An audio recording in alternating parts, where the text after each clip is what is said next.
A second Eurasian lynx from the same zoo as the big cat which was shot by a marksman last week has been killed, it has been revealed. The second animal is believed to have been strangled with a dog noose at Borth Wild Animal Kingdom in West Wales, the same zoo where Lillith the lynx was kept before she escaped nearly 2 weeks ago. The second lynx, a 5-year-old female called Nilly, was killed during attempts to move it from its enclosure last week, while Lillith was still on the run, the Lynx UK Trust says.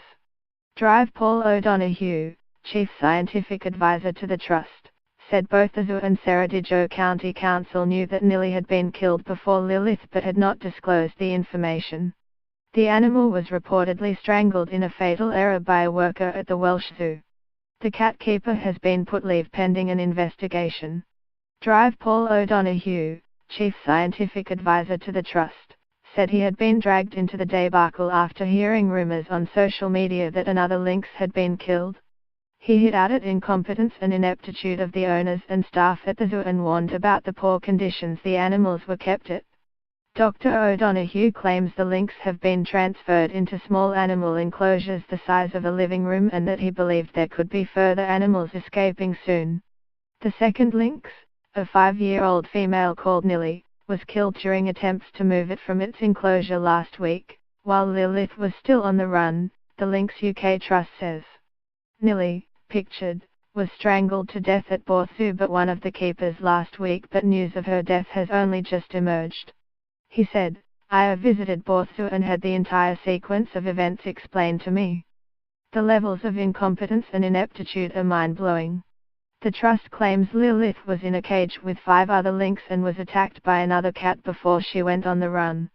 Dr. O'Donoghue added, "You'd cram 5 solitary lynx into a single cage together, you'd leave easily climb trees in the enclosure, you'd refuse offers of free help from actual lynx experts, and you'd try to hide these circumstances from a zoo inspector by rushing an animal move, resulting in it being strangled to death with a noose. I am in no doubt whatsoever where the fault lies.